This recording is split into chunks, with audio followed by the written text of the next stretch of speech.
صاحب ایک گوڈیا کی تکلیف ہے بھائی صاحب گوڈے نے نہیں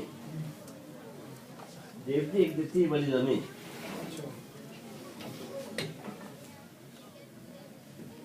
اس نے بین نہ تکلیف وہاں کر گئے ہیں اسپتال بڑھیا نہیں ان کا شاید کرنا اللہ کرے ورنہ میں نسوان کے گرنے سے نکلا کیا فیل 1964 تھے بندہ نہ پوچھنا ہے تو میں اسے آخر میں ہی ہے بھائی بیزل جی چلے گئے چاہ دو دیکھو میں تو راتی سے کم کیتا ہے کہ ہم جا رہے ہیں چلتے ہیں آواز ہی سکتا چاہ فیل پھیرا چٹر فیل پھیرا گرمی پھیرا بٹر پھیرا آدم بڑا کھا گیا شاہ صاحب ایک جماعت والے کی اپیل کرنی ہے جو 1967 4 اپریل میں مقام ابراہیم کے کھڑو کے ملکار سے دعا کی تھی جب بھی دعا کرو کسی نماز کوئی نظر بھی اس نے حکومت سے دعا کیا کسی تاں سے گرد دے رہے ہو تاں بیٹھے پہ ہو میری پوریے پنجابی سندھی بلوچی کوئی شہنشاہ لگا دے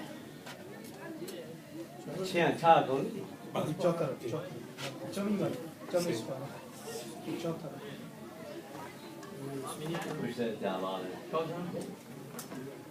چوبیسواں پارہ سورہ حامیم سائیدہ چٹا ہے مطلب شان صاحب چٹا ہے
الحمد لله رب العالمين والصلاة والسلام على سيد الأنبياء والمرسلين أما بعد أعوذ بالله من الشيطان الرجيم بسم الله الرحمن الرحيم وقال الذين كفروا لا تسمعوا لهذا القرآن والغوا فيه لعلكم تغلبون ولنذيقن الذين كفروا عذابا شديدا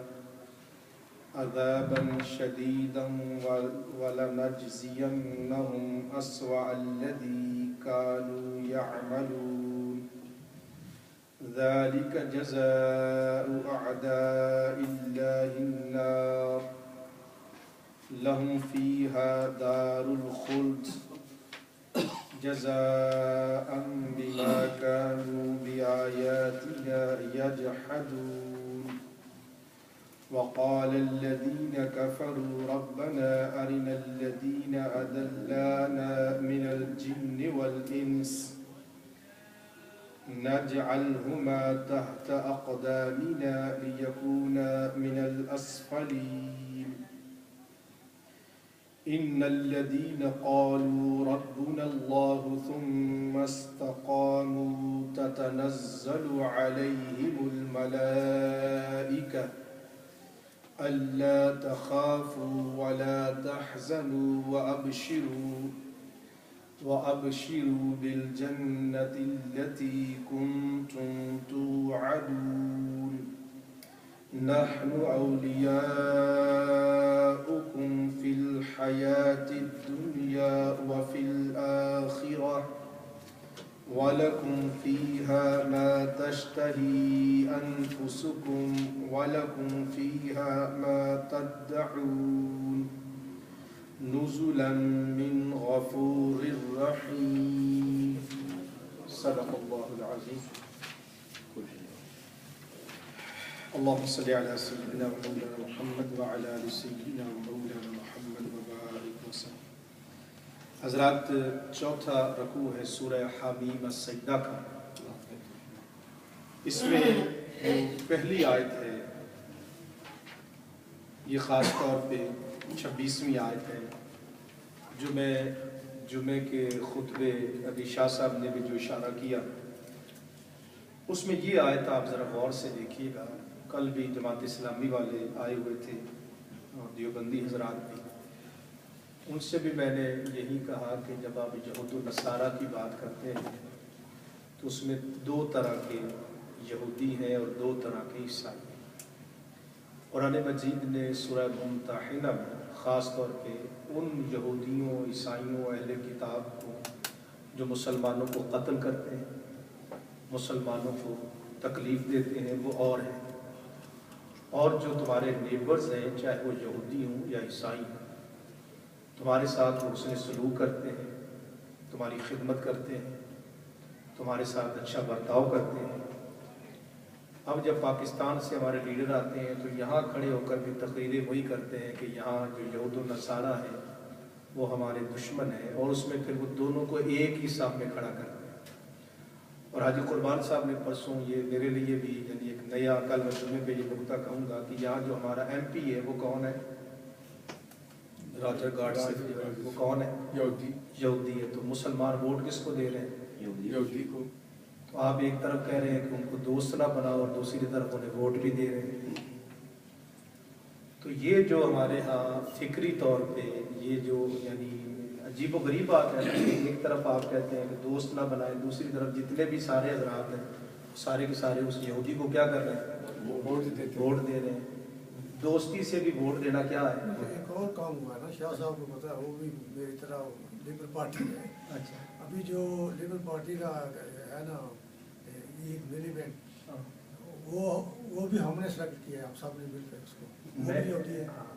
مطلب یہ ہے کہ یہ سارے اگلا پرائم منسٹر بن سکتے ہیں. اب ہمارے مولوی صاحبان ممبر پر جو ہے وہ تقریر اور کرتے ہیں اور عمل کیا ہے, عمل اور ہے, ووٹ وہ خود بھی دے رہے ہیں. اس گرمسن روڈ سے میں رہنے ہیں 52 پاؤنڈ 6 شلنگاں سٹرلن گیا اس زمانے چ نہ ہو گیا آج واسے جانے پہلی دفعہ نہ کی گئی ہے. ہر لیڈر گیا ہے پاکستان میں, ہر جماعت میں, ہر تن میں. شافیل نے اندر 2 MP میری قدر کرنے لیبر پارٹی نے, میں آج تک لیبر پارٹی نہ 53 سال ہو گئے. پھر انہوں نے آ کے انہوں نے میرے نال 2 MP اور کتے 4 کتے سارے ڈگل سومو جا کے ملے. اس نے اپائنٹمنٹ دیتی صبح 10 بجے مرکز سو جا کے برطانیہ اسی ملا. اس نے 21 سوال میں نے لکھا, mister Syed Shah Syed Mehboob Alam when will go to Makkah Mukarramah for the Hajj? How much your expenses in the settlement? They said 400 to 500. $150 in sterling, more is a pound. How much altogether? Like between 400 and 500. Sexy, I give you the order. Anyone Muslim in the Queen area go to Jeddah in Saudi without permission, give to visa and money 150 pounds. اس نے ایسے فیصل کیا تھا any boundary in the Pakistani Muslim not settling $150 150 pounds go give to visa. ਅਸੀਂ ਇੱਥੇ ਆ ਕੇ ਰੋਟੀ ਪਾਈ ਖਾਣੇ ਆ. ਉਹ ਕਿਹੜਾ ਪੀਰ ਤੇ ਮੌਲਵੀ ਇਮਾਦਤ ਹੈ ਜਿਸ ਨੇ ਮੇਰੇ ਕੋਲ ਜ਼ਿਆਦਾ ਸੇ ਪੋਜੀਸ਼ਨ ਹੈ. میں سیاسی ہیں, یہ دیکھو قرآن درس نہیں دینا جماعت اسلامی علی سے گل ہی چھوڑو نا صحیح. اچھا اب یہ جو آیت نمبر 26 ہے یہ اب اگر آپ غور کریں کہ وہ جو میں نے کہا کہ عیسائی اور یہودی کون سے ہیں, اب یہ آیت بھی آپ کو اس کو ذرا آپ سمجھ لیجیے. آیت وقال الذین کفروا اور کہنے لگے وہ کافر. اب کافر ایک وہ ہے جو مسلمانوں کو اذیت دے, ٹارچر کرے, بے شک نقصان پہنچائے, وہ کافر اور ہے. اور جو آپ کو تنگ نہیں کرتے, آپ کو تکلیف نہیں دیتے, آپ ان کو بھی اسی کیٹیگری میں کریں گے تو یہ بے وقوفانہ بات ہوگی. نبی پاک صلی اللہ علیہ وآلہ وسلم نے, حالانکہ وہ لوگ حضور کو اذیت دیتے تھے لیکن جواب میں نبی پاک نے ان کو اذیت نہیں دی. اب سرکار کا یہی تھا کہ میں زبان سے پیغام پہنچاتا ہوں, تو وہ پیغام نہیں پہنچانے دیتے. اس وقت مکے میں حضرت بلال کو کوڑے مارتے تھے, کوئلوں پر لٹاتے تھے. یعنی اس وقت اسلام کی بات کرنے کی مکے والے اجازت نہیں دیتے تھے. اب وہ صورتحال یہاں برمنگھم میں نہیں ہے. کل ہی میں گیا ہوں تو وہ داڑھی والے حضرات سٹی سینٹر کے اسپیکر لگایا ہوا تھا اور وہاں پر وہ قرآن پڑھ رہے ہیں. اب آپ کو کوئی پتھر نہیں مار رہا. یہ حالت, اب یہ جو آیت ہے یہ میں ابھی آپ کو سمجھاتا ہوں کہ اس وقت کی حالت کیا تھی کہ وہ قرآن نہ سنتے تھے نہ سننے دیتے تھے, اور وہاں آ کر وہ بار شور ڈالتے تھے کہ حضور کی آواز جو ہے وہ دوسروں کے کانوں تک نہ پہنچے. یا آپ نے ٹی وی اسٹیشن کھولے ہوئے ہیں, یا آپ نے ریڈیو کھولے ہوئے ہیں, ریڈیو پر تلاوت چل رہی ہے, ریڈیو پر آپ اپنی گفتگو کرتے ہیں. تو یعنی آپ اندازہ کیجئے کہ جو مکہ کی جو صورتحال ہے وہ یہاں کی صورتحال نہیں. اگر یہاں پر بھی جبر شروع کر, یہاں پر بھی یہ یہودی اور عیسائی جبر شروع کر دیں, مسلمانوں کو تنگ کریں, تو پھر یہ بھی اسی کیٹیگری میں آ جائیں گے. پھر ہم بھی وہ سیدھے سیدھے جیسے وہ کریں گے ویسے آگے. لیکن پھر بھی یہاں اگر تبلیغ کرنی ہے تو پھر سرکار, ہمیں تو آج تک کسی نے پتھر نہیں مارا, کسی مولوی کو پتھر تو مارا نہیں, لیکن سرکار کو تو پتھر مارتے تھے, سرکار کو تو دھکے دیتے تھے. لیکن اس کے باوجود حضور علیہ السلام ان کے ساتھ پیار اور سلوک کرتے. اب یہ آیت آپ پڑھیں گے تو بات ہے کہ جہال, میں نے اکثر کہا کہ ہمارا سب سے بڑا جو دشمن ہے نا وہ جہالت ہے. کیونکہ قرآن مجید پڑھنا نہیں, آیت کو کھولنا نہیں, سمجھنا نہیں. اور میں یہیں پر وہ آئے تھے ڈاکٹر خالد صاحب, میں نے ان سے کہا کہ یار یہ قرآن پاک کی آیتیں دیکھو, اور تم لوگ جو اپنی مسجدوں میں واعظ کرتے ہو اور اس طرح کی گفتگو کرتے ہو, یہ تو اللہ کے نبی صلی اللہ علیہ وسلم نے بھی یہ نہیں کہا جو تم کر رہے ہو. اس نے خاص طور پہ کہا کہ یار میں نے بھی اس پر کبھی توجہ نہیں دی. اب یہ آیت دیکھیے کون سے کافر ہیں. اب جہاں اللہ تعالیٰ کافر کا ذکر کرتا ہے ان کی بری جو خصلتیں ہیں نا وہ اللہ بیان کر رہا ہے. وقال الذین کفروا, اور کافر کہنے لگے, لا تسمعوا لهذا القرآن, لا تسمعوا نہ سنو, لہذا القرآن اس قرآن کو نہ سنو, اس قرآن کو نہ سنو. وہ لوگوں کو منع کرتے تھے یہ قرآن کو نہ سنا کرو. ایک بات, والغو فیہ, یہ لغو ہوتا ہے غل, کباڑا, شور, اور یہ کرو کہ شور و غل مچا دیا کرو. جب نبی پاک قرآن پڑھنے لگے تو یہ شور و غل مچا دیا کرو. اب اس وقت یہاں صورتحال, اب حالات کچھ خراب ہے, لیکن میں نے جب اب آیا ہوں تو مجھے یاد ہے کہ ہم جب کسی سروس پر نماز پڑھنے لگتے تھے اس وقت گورے اگر ساتھ بات بھی کر رہے ہیں تو وہ ذرا آہستہ یا دور ہٹ جاتے تھے کہ یار ان کو نماز پڑھنے دیں. بے شک. اب حالات کچھ ایسے گروپ نکل آئے ہیں کہ جو, لیکن اس وقت قرآن مجید کہہ رہا ہے والغو فیہ, شور و غل آپ نے سنا ہوگا. یہ یعنی اس وقت نماز پڑھنے لگے تو ایسا کیا کرو کہ ان کو نماز بھی نہ پڑھنے دیا کرو, اور قرآن پڑھے تو ان کے اوپر شور و غوغا کیا کرو. اگر اس طرح کا معاملہ آ جائے تو پھر ہم بھی کہیں گے اس گورنمنٹ سے کہ آپ ہمارے ساتھ یہ کیا کر رہے ہیں, ہمیں اجازت نہیں دے رہے.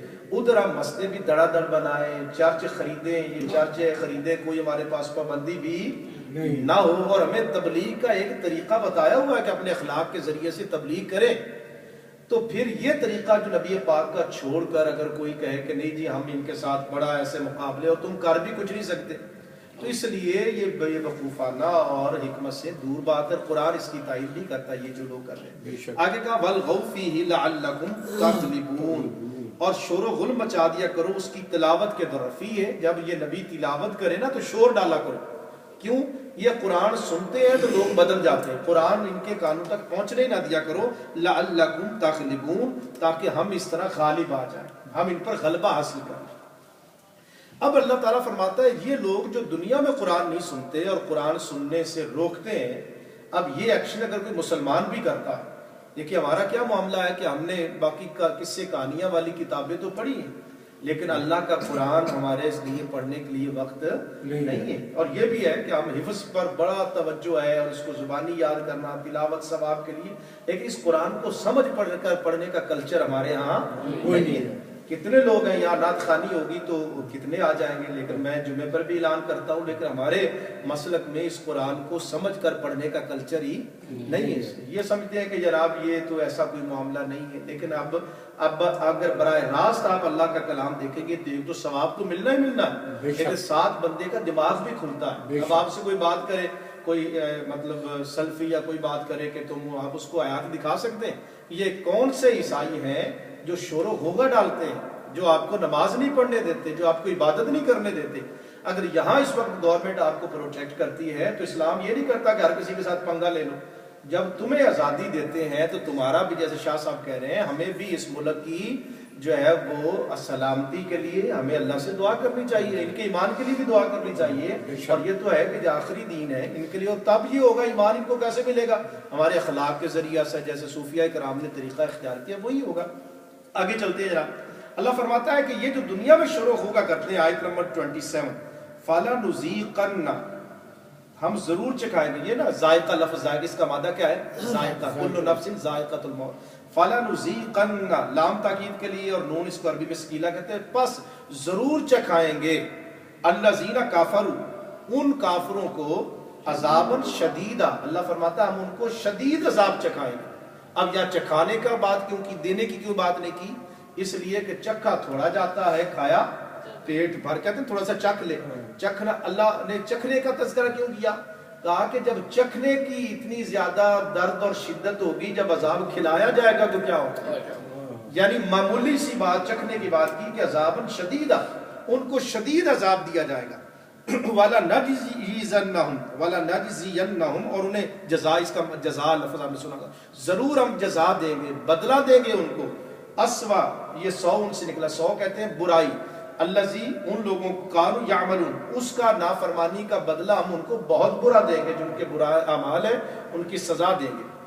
ذالکا، یہ جو سزا، ذالکا یہ جو سزا ہے، جزاء، ان کا بدلہ، جزا کا معنی بدلہ، یہ سزا جو بدلہ ہے کس کا؟ اعداء اللہ، اللہ کے دشمنوں کے لیے. کیا ہے؟ کیا جزا ہے، کیا بدلہ؟ النار، جو اللہ کے دشمن ہے وہ آگ ہے، ان کا بدلہ، ان کو آگ جلائے گی. لہم فیہا دار الخلد، اور یہ بھی نہیں ہے کہ ہمارے ہاں جو سزا ہے وہ 20 سال کی ہو، 15 سال کی عمر قید کی ہو. نہیں، جو کافر ہیں جنہیں ایمان نصیب نہیں ہوا، ساری زندگی وہ جہنم میں رہیں گے. کہا کہ لہم فیہا دار الخلد، خلد کہتے ہیں ہمیشہ رہنے، خالدین فیہا ابدا، ہمیشہ رہیں گے اس میں.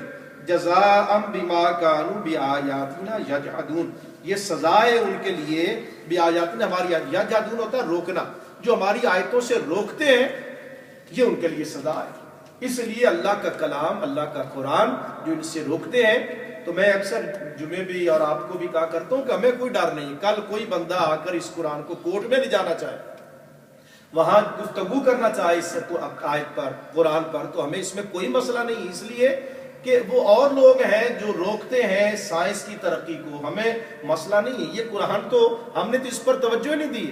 قرآن تو شہد کی مکھی کا ذکر کرتا ہے، مکڑی کا ذکر کرتا ہے، ہوائیں کیسے چلتی ہیں، یہ فصلوں کو پھل کیسے لگتا ہے، یہ ان کے رنگ ہیں کیوں ہیں. اور اللہ بار بار جتنی مرتبہ نماز کی آیتیں ہیں اس سے زیادہ ہے کہ تم غور کیوں نہیں کرتے، یہ پھل کیسے ہیں، یہ ہوائیں کیسی ہیں، یہ پانی بڑا ساتا کون ہے، یہ ستارے، یہ چاند، یہ سورج. سورہ آپ یاسین پڑھ لیں، دیگر صورتوں میں اللہ تو بار بار کہتا ہے. یہ جو سائنس کا علم ہے قرآن تو اس کی خاص دعوت دیتا ہے کہ اس پہ غور کرو، تفکر کرو.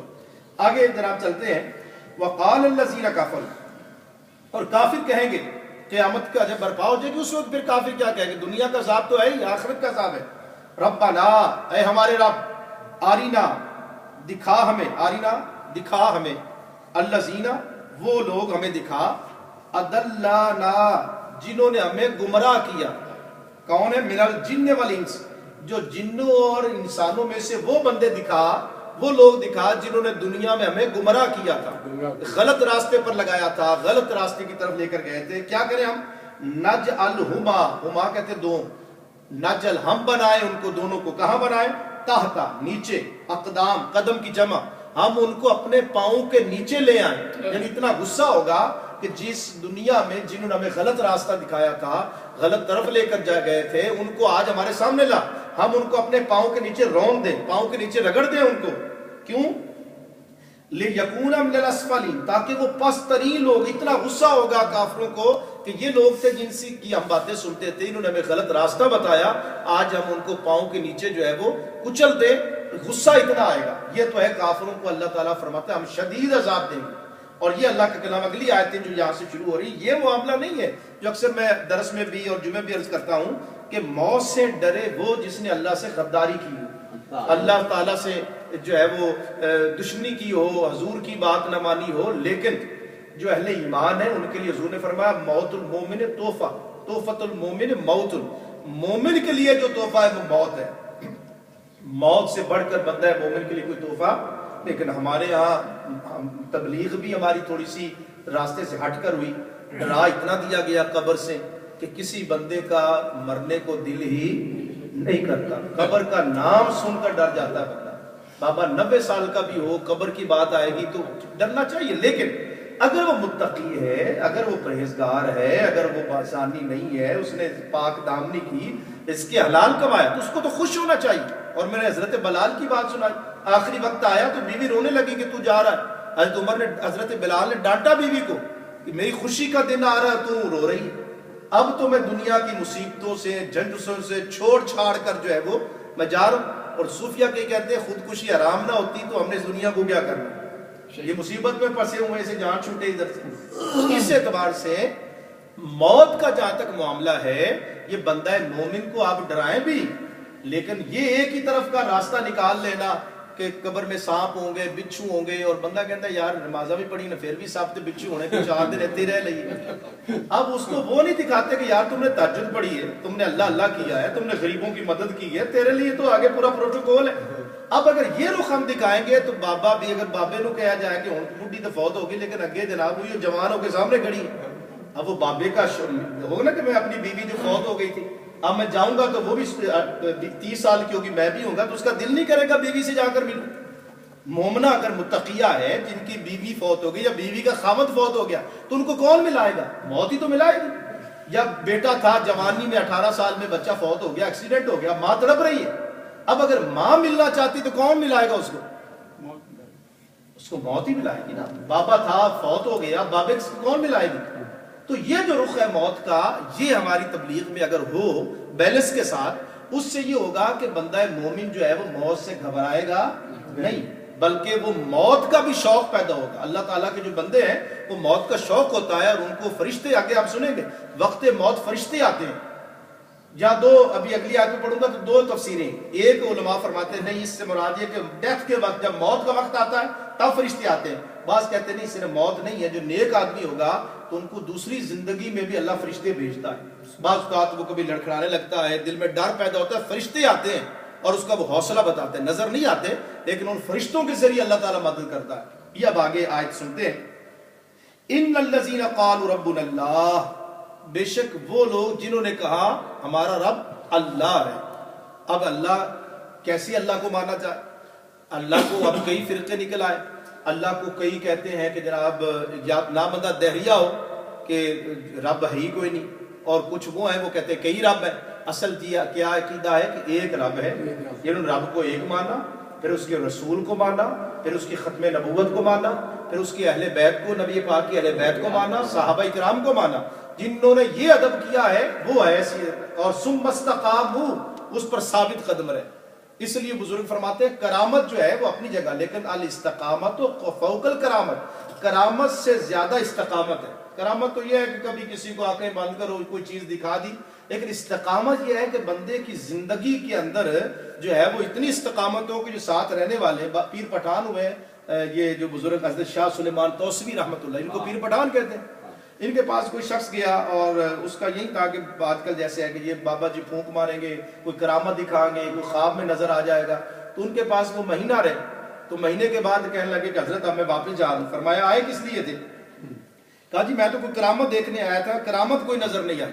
تو پیر پٹھان علیہ رحمہ نے بتایا کہ بیلیا یہ بتا تو مہینہ رہا ہے, اس مہینے میں نے کوئی سنت کے خلاف کوئی کام کیا؟ سرکار صلی اللہ علیہ وآلہ وسلم کے طریقے سے ہٹ کر میں نے کوئی کام کیا؟ کہا یہ تو نہیں کیا. تو کہا پھر اس سے بڑی میں کرامت میں کیا دکھا؟ یہ تو شعبدے بازیاں ہیں, یہ تو بڑے بڑے کر لیتے ہیں, بڑے پیر بنے پھرتے ہیں, بڑے کوئی جعلی کوئی عجیب و غریب وہ شعبدے بازیاں کر لیں گے اور اس میں وہ کیمیکل بھی ڈال دیتے ہیں اور اس طرح جو ہے وہ ہاتھوں میں آگ اور بڑا عجیب و غریب قسم کی چیزیں ہیں. آپ کو نہیں پتا یہ سوڈیم ہے, وہ کئی ایسے ہوتے ہیں ہاتھ لا لیتے ہیں سوڈیم میں. اور بلکہ ایک مجھے کوئی بتا رہا تھا کہ اس نے پتہ نہیں کیا گندک ہاتھ میں لگائی ہوئی تھی, تو وہ اس طرح پھونک مارتا تو دھواں نکلے جاتا, دھواں آگ نکل جاتا. تو وہ بیچارے سادہ دیہاتی ہیں, وہ کہتے ہیں پیر صاحب کے تو جن نہیں ادھر. تو وہ جو معاملہ ہے وہ تو اب ایمان والا کمزور آدمی جو ہے وہ کمزور آدمی جو ہے وہ پھنس جاتا ہے بیچارہ وہاں پہ. تو اصل دیکھیے اب رب کا کلام جو ہے نا, یہ آپ اس پہ غور کریں, ان الذین قالوا ربنا اللہ ثم استقاموا, پھر اس پر ثابت قدم رہے. مستقیم کس کو کہتے ہیں؟ صراط مستقیم. ہم جو نماز میں پڑھتے ہیں صراط مستقیم, بزرگ فرماتے ہیں ایک ڈاٹ یہاں اور دوسرا ڈاٹ, ان دونوں کو جو سیدھا خط ملانے والا نا, سیدھا راستہ ایک ہی ہوگا. ادھر سے بھی جائے گا غلط, ادھر سے جائے گا غلط, اور اس سے سیدھا آئے گا تو راستہ کیا ہے؟ ایک ہے. یہ سیدھا راستہ ہے نبی پاک کا راستہ. تو ثم استقاموا, جو اس پر قائم رہے, پھر کیا ہوگا؟ تتنزل علیہم الملائکہ, تو ضرور نازل ہوں گے ان پر فرشتے. فرشتے آئیں گے, وہی والا فرشتہ نہیں کہ کوئی کہے کہ میں نبی ہوں آج اور میرے اوپر نہیں, استغفر اللہ. فرشتے آج بھی آتے ہیں. دو رائے ہیں علماء کرام کی. ایک رائے زیادہ قوی رائے یہ ہے کہ وقت موت فرشتے آتے ہیں. جب اس کی ڈیتھ کا وقت آتا ہے تو وہ باقاعدہ اتنی خوبصورت شکل میں آتے ہیں, چونکہ موت روح کا نکلنا ہوتا ہے, تو پھر وہ فرشتے بڑی خوبصورت شکل میں آتے ہیں اور اتنی حسین شکل آتے ہیں. بلکہ حضرت ابراہیم علیہ السلام کے بارے میں ہے کہ ابراہیم علیہ السلام کے پاس ملک الموت آئے, تو ملک الموت سے پوچھا کہ ملک الموت یہ بتا تو کیسی آتا ہے جب جان قبض کرتا ہے؟ تو اس نے کہا میں تمہیں دکھاتا ہوں, جب کوئی کافر مرنے لگتا ہے پھر کس شکل میں آتا ہوں. اس نے بڑی خوفناک بھیانک اتنی بری شکل بنائی کہ ابراہیم علیہ السلام پر بھی کپکپی طاری ہو گئی, کہا میں اس شکل میں آتا ہوں. پھر فرمایا ابراہیم علیہ السلام نے اچھا مومن نیک متقی کے پاس کس شکل میں آتا ہے؟ بڑا حسین و جمیل چہرہ, اتنا حسن تھا کہ ابراہیم علیہ السلام فرماتے ہیں میں اس کو تکتا ہی رہا. تو وقت موت یہ جو روح کے نکلنے کی تکلیف ہے یہ کافر کو ہوگی, مومن کو نہیں ہوگی. فرشتے آئیں گے, خوشبوئیں آئیں گی, اللہ کا سلام آئے گا اور یہ رحمتیں آئیں گی, اس کی خوشی کا دن ہوگا, وہ مچل رہا ہوگا.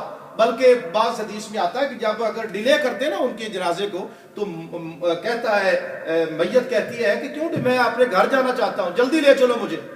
وہ اپنی اس قبر کے انتظار میں, دیکھیں نا جس کو یہ دنیا کا کچا گھر 5 بیڈ روم کا, آگے اس کو جنت کے محل نظر آئے, جنت کی خوشبوئیں نظر آ رہی ہوں, تو وہ چاہتا ہے جلدی. اس لیے حضور علیہ السلام نے فرمایا کہ مومن کے مرنے کے بعد جلدی دفنا دیا کرو, کیونکہ اس نے اپنے گھر جانا ہوتا ہے. انا للہ و انا الیہ راجعون, تو وہ لوٹ کر اس نے ادھر جانا ہوتا ہے. تو یہ جو قبر کا ہمارا معاملہ ہے کہ اتنی قبر ہے یا یہ معاملہ ہے, مومن کے لیے حضور فرماتے ہیں قبر کھول دی جاتی ہے, وہ اتنا خوش و خرم ہوتا ہے, اور پھر وہ جو ہے وہ اس کو خوشیاں آتی ہیں تو فرشتے آتے ہیں. اور فرشتے آ کر کیا کہتے ہیں وقت موت؟ اللہ تخافو, نہ ڈرو.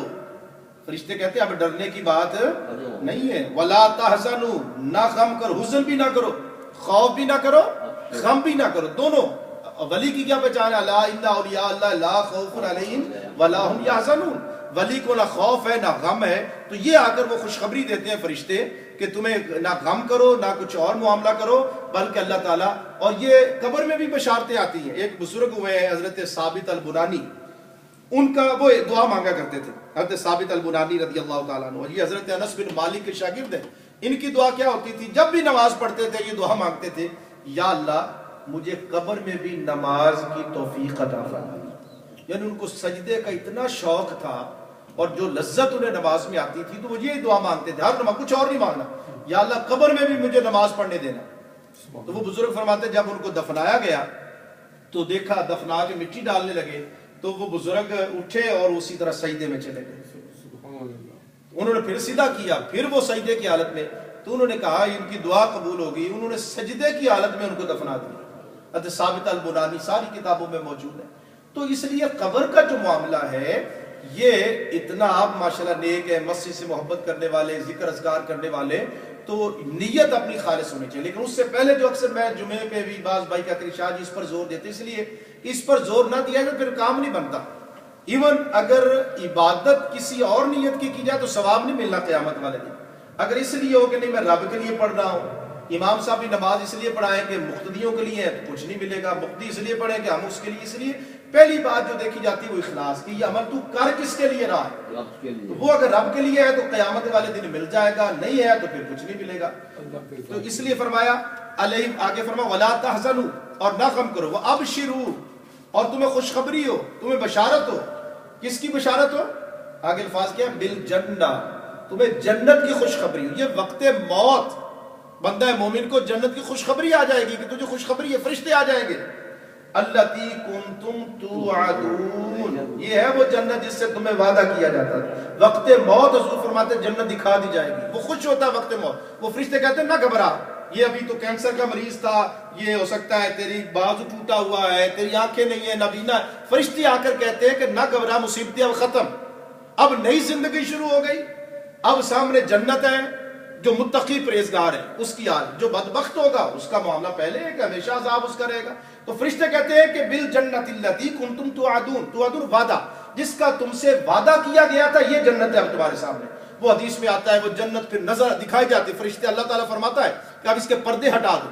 وہ پھر یہاں دنیا میں ہی اپنا محل دیکھتا ہے جنت میں، وہ پھر قبر میں محلات دیکھتا ہے، وہ یہاں دیکھتا ہے خوش خرم، اس کے پردے ہٹ جاتے ہیں. وہ پھر جلدی کہتا ہے، دیکھیں نا اب کسی نے مکان خریدا ہو 7 بیڈ روم کا، چابی ملنے والی ہو، بندہ کیا کرتا ہے یار، وہ بلکہ اس کو فون کرے گا جس سے خریدا تھا، پیمنٹ ہو گئی یار وہ چابی تو لا دے. اب جس نے 7 بیڈ روم کا قبضہ لینا ہو وہ کتنی جلدی کرتا ہے. بچے بھی کہتے ہیں ابو چلے وہ اب جس کو وہ ہمیشہ کے لیے الاٹمنٹ ہونے والی ہے وہ بندہ وقت موت اتنا تڑپتا ہے کہ مجھے جلدی لے جاؤ تاکہ میں اپنے گھر جاؤں. اور جیسا کہ سورہ رحمان میں کہا نا کہ جنتان من خاف مقام ربہ، ان کے لیے 2 جنتیں ہیں. تو مفسرین نے فرماتے ہیں یہ جنتان، ایک جنت کیوں نہیں کہی، 2 جنت کیوں ہے؟ تو فرماتے ہیں کہ 2 جنتیں اس لیے کہی ہیں سورہ رحمان میں جنتان، ایک قبر جنت ہے اور ایک آگے والی جنت ہے. یعنی وہ جو نیک آدمی ہوگا اس کا حساب و کتاب تو لیکن اس کو سارا جو پروٹوکول ہے وہ قبر سے شروع ہو جائے گا.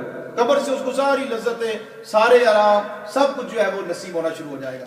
تو فرمایا، آگے فرمایا، اب یہ اللہ تعالیٰ کا جملہ ہے آگے، نحن، ہم، نانو کو مانا ہم، اولیاؤکم، ہم تمہارے ولی ہیں. اولیاء ولی کی جمع. اللہ تعالیٰ فرماتا ہے نحن اولیاؤکم، ہم تمہارے دوست ہیں، فی الحیات الدنیا و فی الآخرہ، دنیا کی زندگی میں بھی اور آخرت کی زندگی میں بھی. یہ جو میں اکثر کہا کرتا ہوں، بعض بھائی کہتے ہیں نا صرف آخرت کو ملنا ہے، نہیں، دنیا میں بھی نوٹ کر لیجئے گا. اگر نیک آدمی متقی ہوگا تو دنیا میں بھی اس کو عزت ملے گی. کروڑ پتی آدمی ہوگا لیکن لوگ پیچھے جائیں گے تو گالی نکالیں گے کہ نہیں نکالیں گے. ایک آدمی غریب آدمی ہوگا لیکن لوگ اس کے پشت پیچھے بھی کیا کریں گے اس کی، یار بندہ تو نیک ہے. لیکن ایک بہت دولت مند آدمی بھی ہوگا تو لوگ کیا کریں گے. تو اللہ فرماتا ہے جو متقی ہوگا اس کو ہم دنیا میں کیا کریں گے، دوست ہوں گے، دنیا میں عزت دیں گے. یہ نہیں ہے کہ بندہ مومن ذلیل ہوگا، رسوا ہوگا، نہیں. آپ متقی ہیں، نیک ہیں تو دنیا میں بھی آپ کو عزت ملے گی. آپ چاہے قتل ہو جائے، شہید ہو جائے، امام حسین شہید ہو گئے لیکن عزت ہے کہ نہیں عزت؟ بے شک. یعنی اس یزید کے پاس بظاہر حکومت تھی لیکن ذلیل و رسوا ہو گیا، لیکن امام علی مقام جو ہے شہید ہو کر بھی کیا پائی. تو دنیا میں بھی اللہ تعالیٰ فرماتا ہے دنیا بھی ہم ان کو عزت دیتے ہیں، اور فی الآخرہ، اور آخرت میں بھی. اور آخری آیت ہے وَلَكُمْ فِيهَا. یہ میں جو اکثر آپ سے کہا کرتا ہوں کہ دنیا میں خواہش پوری نہیں ہوتی. ادھر مکان مل گیا، گاڑی آگے، پھر دل مچلے گا کہ اس سے اعلیٰ گاڑی ہو، اس سے اعلیٰ قسم. تو کبھی بھی بندہ دنیا کے اندر بعض کا یہ خواہش بھی کرے گا تو خواہش پوری نہیں ہوگی. اصل پہلے دولت نہیں تھی، دل کرتا تھا کچھ کھا پیئیں، گوشت آئے. اب پیسے 4 آ گئے تو پھر اب ڈائبیٹک ہو گیا. اب ڈاکٹر نے کہا کہ اب یہ تو شوگر تو کھا ہی نہیں سکتا. اب ہے لے خرید سکتا ہے مگر کھا تو خواہش نہیں پوری ہوتی. اب مرغے چل گئے ہیں لیکن ہارٹ کا ایک دفعہ جھٹکا لگ گیا تو اب جناب یہ گوشت کھانا بند ہے. اس لیے دنیا میں خواہش نہیں پوری ہو سکتی. یہاں پر دولت ہے، بابا 50-60 سال کا ہے، دوسری پاکستان سے شادی کر لے گا، شادی تو کر لے گا، جوانی کہاں سے لائے گا. تو اس لیے دنیا میں خواہش پوری نہیں ہو سکتی. اس لیے اللہ فرماتا ہے اگر یہ خواہشیں کرنی ہے نا تو ادھر نہ چکر چلاؤ، یہ جتنی بھی خواہشیں تمہاری ہیں یہ پوری ہوں گی تو جنت میں ہوگی.